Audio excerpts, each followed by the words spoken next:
Hola, bienvenidos una vez más a este canal. Para los que no me conocen, yo soy Ale y el día de hoy les traigo mi resumen de lecturas no tan reciente, porque en esta ocasión les traigo el wrap-up conjunto de los meses de enero a julio de 2022. En términos generales y en ausencia del book tag de mitad de año, les comento que en particular este 2022 ha sido un buen año de lecturas. A pesar de que he tenido alguno que otro bache en el camino, ya logré completar un total de 20 lecturas de 30 que me tenía propuestas al inicio de este año. En parte creo que ha sido porque este año me di la oportunidad de leer un poco más variado. Sí, obviamente le di prioridad a la ficción, eso no se argumenta en este canal, y sobre todo a la fantasía, pero he probado varios formatos, y es que no solamente me he concentrado en los libros físicos, sino que también di el paso a los libros digitales. Obviamente seguí con algunos audiolibros, leí un montón de mangas y un montón de webcomics en Webtoon, y muy para mi sorpresa leí una obra de teatro. Y ya, para no hacer esto muchísimo más largo de lo que ya va a ser, porque van a ser 14 títulos de los que les voy a hablar en este video, el primero en pasar al paredón es Macbeth de William Shakespeare. Si ustedes ya llevan un rato en este canal, saben que mi relación con este autor no siempre ha sido la mejor, y esto se debe a que mi primer acercamiento con William Shakespeare pues no fue el mejor. En la prepa tuve que leer La Fierecilla Domada y a mí esa obra de teatro no me gustó, pero en un evento en el que participaron tanto George R.R. Martin y la gran Robin Hood, ella dijo que cuando te quedas sin libros siempre puedes leer a William Shakespeare. Y después de haber terminado Macbeth, creo que ya me doy una idea de por qué ella recomienda a este autor. Ahora, para aquellos que no hayan tenido que leer esta obra por obligación en la escuela, les comento que obviamente en esta obra vamos a tener como protagonista a Macbeth. Él es uno de los generales del ejército de Duncan, el rey de Escocia. Y regresando victorioso de la guerra, Macbeth se topa en su camino con 3 brujas que sirven a la diosa Hécate. Estas le dan a conocer 3 profecías sobre su vida, y de hecho la más importante será que es Macbeth el próximo rey de Escocia. Objetivo que ni él ni Lady Macbeth, que es su esposa, están dispuestos a dejar pasar. Ok. Yo, por obvias razones, esta obra la empecé con muy pocas expectativas. El primer acto me gustó bastante. Después de ahí sentí que la historia decayó un poquito, pero en realidad a mí lo que hizo que esta obra me gustara fueron los 2 últimos actos. Es en ese punto de la historia donde ya toda esta tensión que se viene construyendo desde el principio ya va a tener serias consecuencias, sobre todo para Macbeth y Lady Macbeth. Es en esos 2 últimos actos, sobre todo en el último, en el que se van a ver las consecuencias a todos los crímenes que cometieron, como tanto la culpa y la locura los van a acompañar hasta el final. En lo personal, y a pesar de que esta obra tiene muchísimos personajes, a mí el que más me gustó fue Macduff, y es que con ello sentí que al principio estaba más que nada en el fondo. No sentía que este personaje sobresaliera en absoluto, y la verdad no le tenía más expectativas aparte de estar de relleno. Pero este personaje en realidad creo que es uno de los que más sufren. Es el que en realidad va a llevar sobre sus hombros el peso de todo lo que va a acontecer en los 2 últimos actos, que fueron mis favoritos. Algo que sí tengo que señalar es que en ninguna de las 2 obras que yo he leído hasta la fecha de William Shakespeare, en ninguna me ha terminado de convencer la manera en la que él retrata a las mujeres. Sí, yo sé que mucho se debe a la época, pero el que se deba a la época no significa que yo haga ojos ciegos a esto. En resumen, Macbeth a mí me gustó muchísimo. Si a ustedes les gustan los libros de Robin Hood, donde todo tiene un final explosivo en el que las intrigas políticas te estallan en la cara, muy probablemente Macbeth sea una obra que les guste. Y además, otro punto en el que sí esta obra es una de ganar, es que es súper fácil de leer. De los siguientes títulos que les voy a hablar pertenecen a la saga de Percy Jackson y los dioses del Olimpo, y el primero de ellos es El mar de los monstruos, La maldición del titán y La batalla del laberinto. Y es que casi después de 2 años me di el chance de por fin volver a retomar la serie de Percy Jackson. Esta es una serie con la que yo he estado atorada muchos años de mi vida. La primera vez que leí el primer libro yo tenía 16 años, vi la película y como no me gustó, pues decidí muy inteligentemente no continuar con el resto de los libros. En realidad esta película me enojó bastante, y normalmente cuando una adaptación me enoja mucho me desquito con los libros. ¿Por qué? Yo no lo sé. Total, la cuestión aquí es que yo volví a leer El ladrón del rayo en 2020 y según yo iba a leer el resto de los libros en 2021. Eso no acabó como yo esperaba y pues estos libros los relegué hasta este año. Y de hecho El mar de los monstruos fue uno de los primeros libros que leí en enero, si no mal recuerdo. Ahora, para los que no sepan de qué se trata esta saga, que yo particularmente pienso que eso es prácticamente imposible, pues les comento que en esta serie vamos a seguir las aventuras de Percy Jackson. Él es un niño más o menos como de 12, 13 años al inicio de la historia que vive en la ciudad de Nueva York junto con su mamá. Y un buen día Percy se da cuenta que aparentemente él no era tan normal como esperaban, no era tan común y corriente, porque su padre es uno de los dioses más importantes del Olimpo. Con esta serie yo tengo sentimientos encontrados. Hasta la fecha la considero una de las más originales, divertidas y entretenidas de la literatura juvenil. En realidad a mí me encanta mucho el estilo que maneja Rick Riordan en estos libros. El estilo de la trama y los personajes es bastante característico. El manejo del humor para mí es extraordinario. Tal vez se deba a que yo tengo un sentido del humor bastante simple, pero yo verdaderamente he soltado la carcajada más de una vez leyendo estos libros. Pero lo que a mi parecer es su mayor fortaleza, también siento que es su mayor error. Y es que en mi opinión, estos libros están demasiado estructurados. Siento que tal vez el autor, por esa misma estructura que se impuso y que funciona bien en cada uno de los libros independientemente, siento que en algún momento esa estructura se volvió un grillete y por alguna razón Percy Jackson no es capaz de quitárselo. Así que el ritmo de cada novela es bastante similar. En lo personal tengo que decir que las que más me han gustado de estas 5 novelas es El ladrón del rayo, El mar de los monstruos y el último libro, que es The Last Olympian. Y yo verdaderamente esperaba que hubiera un cambio radical en La maldición del titán, que es el tercer libro, porque todo el mundo me había dicho que ese libro me iba a volar la cabeza y sinceramente hasta la fecha ese ha sido el libro que menos he disfrutado. Tiene un montón de relleno innecesario.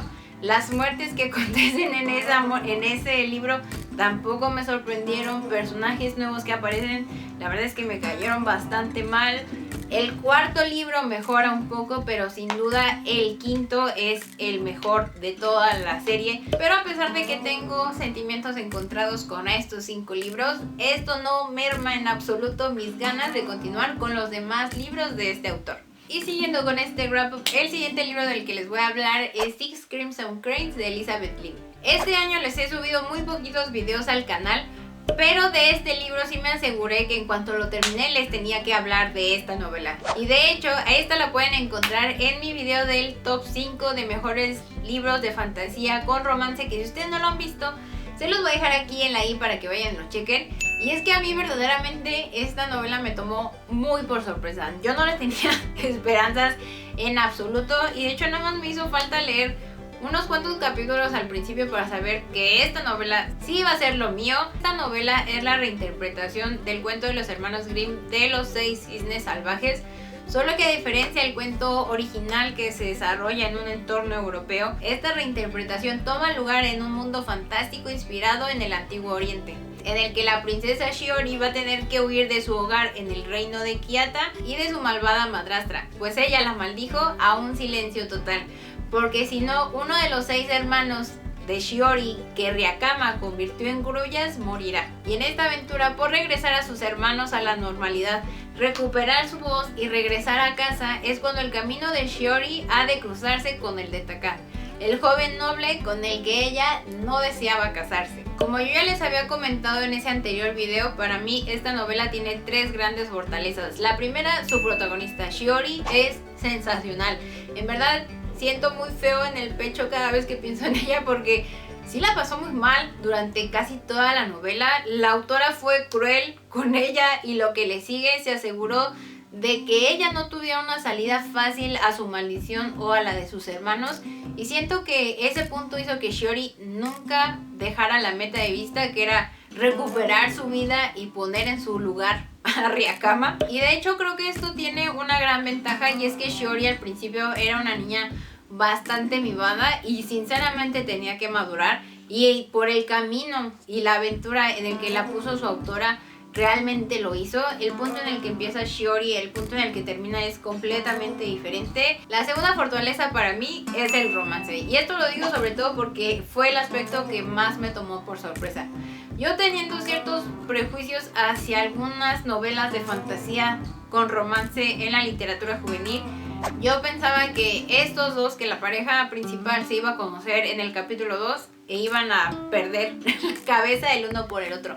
Y sinceramente esto no ocurre. De hecho, la primera vez que estos dos cruzan camino es pasada la primera mitad del libro, y a partir de ahí su relación es bastante lenta, es bastante bonita de ver.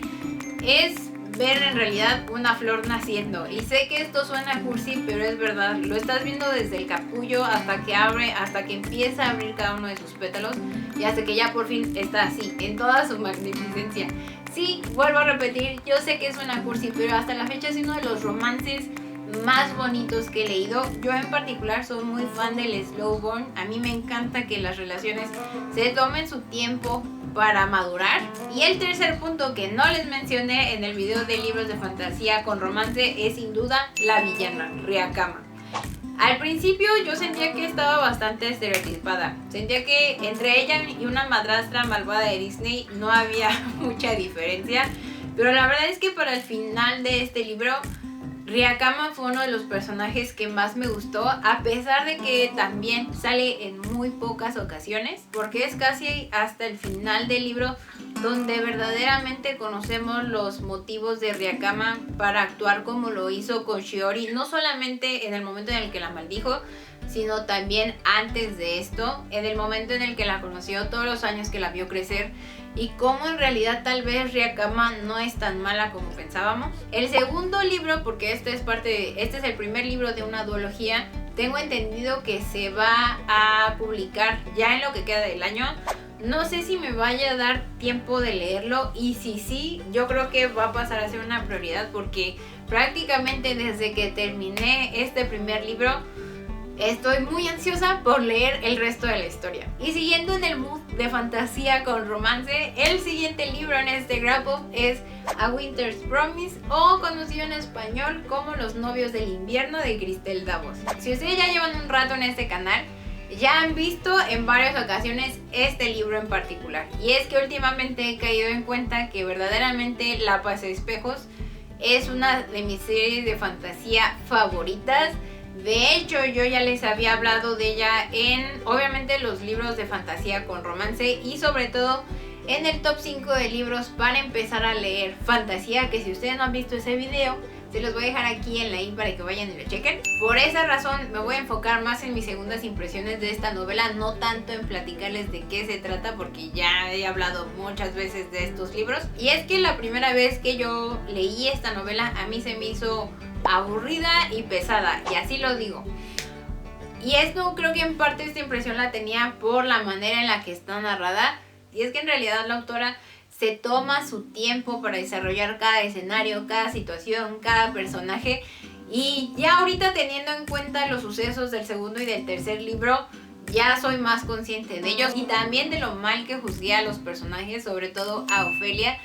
Yo en un principio pensaba que Ofelia era una protagonista bastante gris. Yo sentía que no tiene personalidad en absoluto, pero en esta segunda lectura me di cuenta que Ofelia realmente tiene mucho carácter, es muy fuerte, hasta cierto punto es un tanto sarcástica y me encanta. Pero siento que estas primeras impresiones un tanto erradas tienen que ver sobre todo con el momento en el que los leí. Yo esta novela la leí a los pocos días de sufrir una fractura de rótula, por la que yo no me podía mover, estaba muy adolorida, y por esa razón siento que mi cabeza no estaba completamente sumergida en la novela. De hecho, en esta segunda lectura me di cuenta que hay pasajes de los que yo ni siquiera me acordaba. También el romance fue uno de los aspectos que yo sentía que me habían sacado de la manga, pero ya en la segunda lectura me di cuenta que en verdad rastros del romance sí había, y eran bastante claros, solamente que yo no les había prestado la suficiente atención.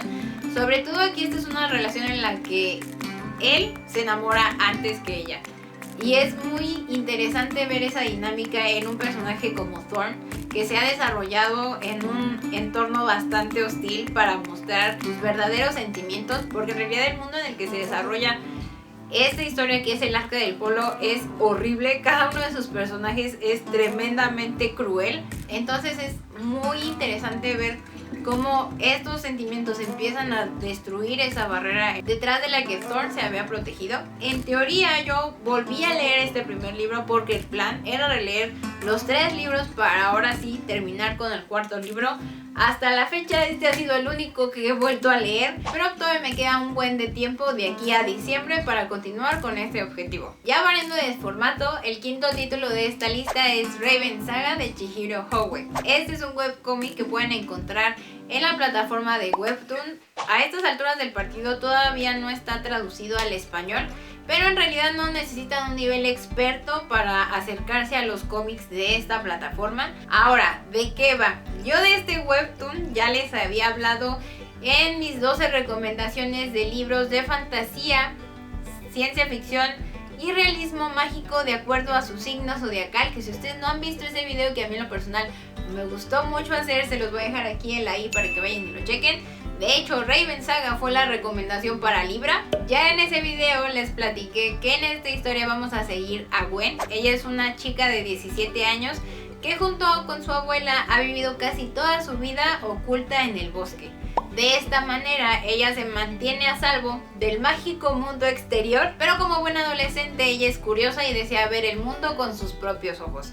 Y esta oportunidad le va a llegar cuando su abuela es raptada y el príncipe Corlys llega a su puerta víctima de una maldición. Y es que, como yo ya les había dicho en ese anterior video, si hay algo que a Raven Saga le sobra, es encanto. Y no solamente lo digo por su arte, que es bastante bello, en mi opinión uno de los mejores que hay dentro de la plataforma de Webtoon. No es tampoco por su historia, sino por sus personajes. Y es que en realidad cada uno tiene una personalidad bastante definida.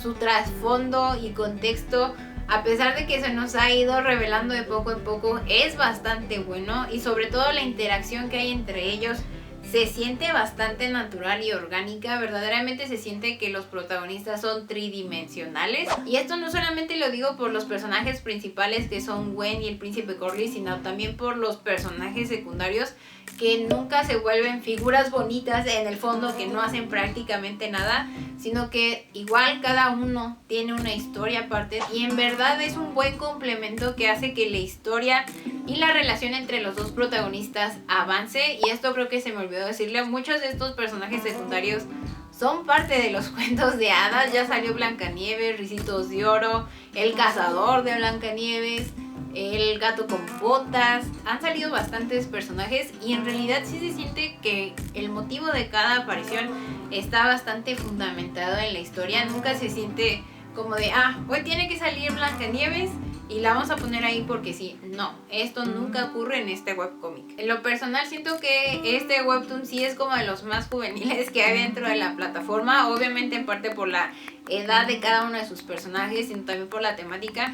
Pero creo que ese punto jamás es un impedimento para que un adulto disfrute de una buena historia, porque verdaderamente Raven Saga tiene una muy buena historia. Aunque sí debo de admitir que la tuve en pausa por mucho tiempo. En cuanto salió me llamó mucho la atención por su arte, porque como ya les he dicho, es bastante bueno.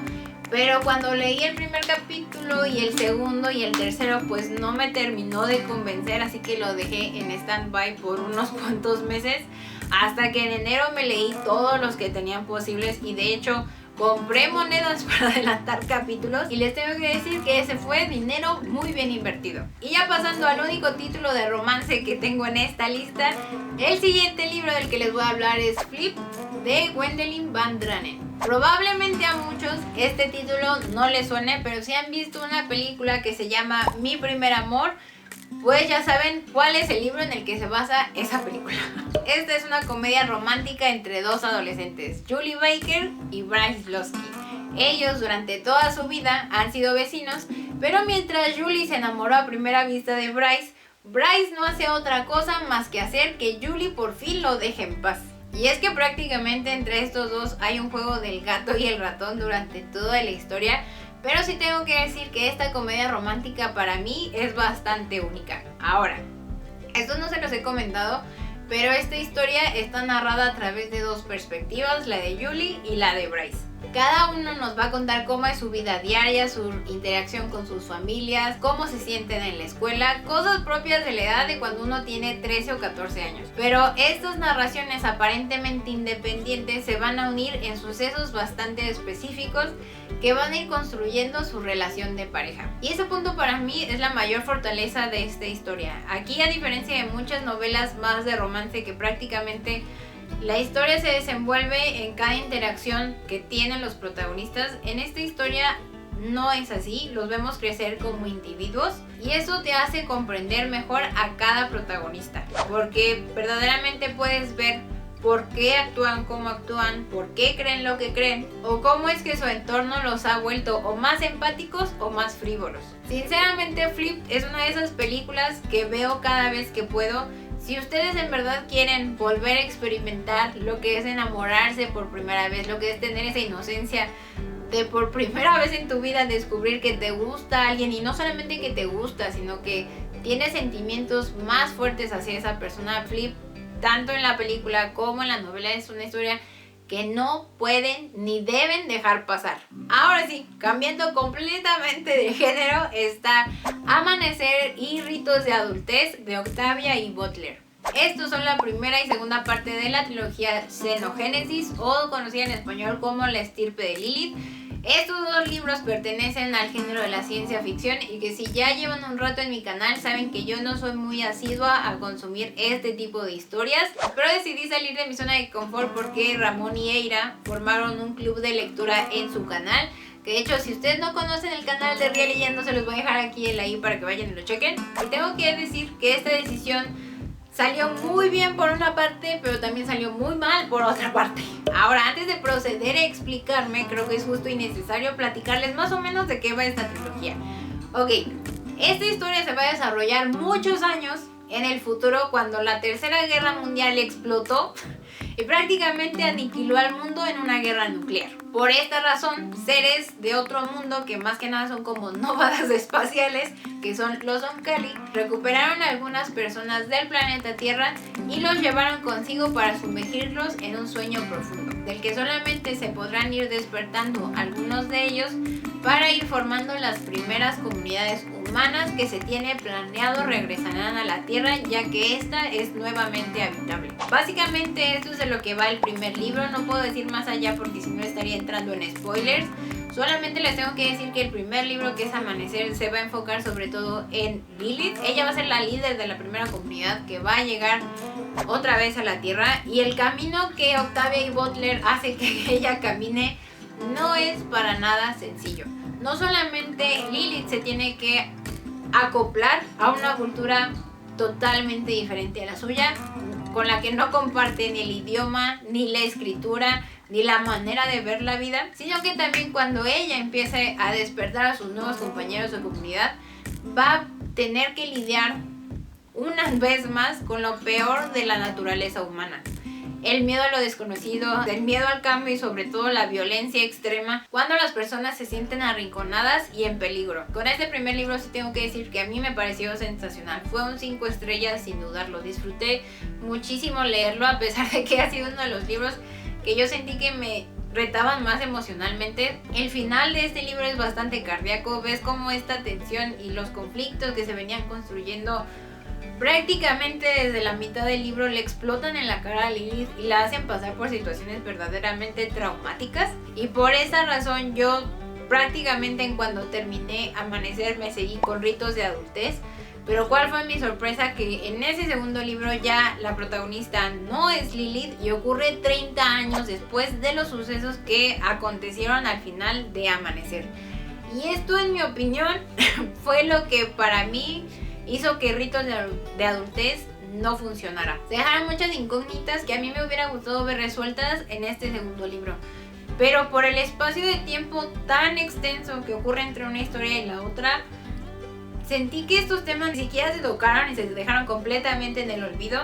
El nuevo protagonista de Ritos de Adultez es Akin, que está relacionado con Lilith. Y de hecho a Lilith también la vamos a ver en este segundo libro, pero prácticamente en el fondo y sin ninguna luz. No quiero decir que la parte de la historia que estaba contando aquí no me resultara interesante, porque de hecho en cuanto yo tomaba el hilo de la lectura sí me iba de corrido, pero el mero hecho de pensar que tenía que leer ese libro me causó un bloqueo lector. De hecho lo dejé en pausa como por 2 meses hasta que creo que el mes pasado Eira y Frida en sus canales dijeron que la serie iba de menos a más, y esa fue principalmente la razón por la que yo DNFé este segundo libro. Tal vez no lo haya DNFeado de una manera pues ya tajante, probablemente vuelva a él en un futuro, pero ahorita sinceramente no es prioridad. Lo que sí tengo que admitir es que me encantó el estilo de narración que maneja Octavia E. Butler. Es sencillo y va al grano. No se entretiene en crear frases bonitas, sino en comunicarte una historia, en contártela, en hacer que te identifiques con los personajes, te identifiques con sus emociones y con las situaciones que cada uno de ellos vive. Además, esta autora habla de muchísimos temas que el día de hoy nos parecen actuales, pero esta mujer ya los estaba poniendo en la mesa de discusión desde los 80. Aquí se habla de identidad de género, de lenguaje inclusivo, de relaciones que no son monógamas y cómo estos nuevos elementos se van a tener que acoplar estas nuevas comunidades humanas. Yo vuelvo a decir, Amanecer es sin duda uno de mis mejores libros de este año, pero por otra parte también estoy muy triste de que Ritos de Adultez sea una de mis mayores decepciones. Ok, yo sé que al inicio de este video les dije que les iba a hablar de 14 títulos en total, pero en el estado en el que está mi pila no creo que me llegue a aguantar. Hasta ahorita les hablé de más o menos 7 títulos y ya la segunda parte de este wrap up se los voy a traer en los días siguientes. A mí me encantaría saber ustedes qué han leído en estos 8 meses en los que yo prácticamente he brillado por mi ausencia. A mí me encantaría ponerme al corriente con cada uno de ustedes. Ya saben que yo estoy muy al pendiente de todo lo que ustedes me quieran platicar en los comentarios. También, si este video les gustó, no olviden darle like, suscribirse si no lo han hecho, y si ya lo hicieron, no olviden activar el botoncito de la campanita para que YouTube les avise cada vez que yo suba un video nuevo. Eso ha sido todo por esta primera parte de este wrap up. Yo los veo más adelante con la segunda parte. Hasta luego.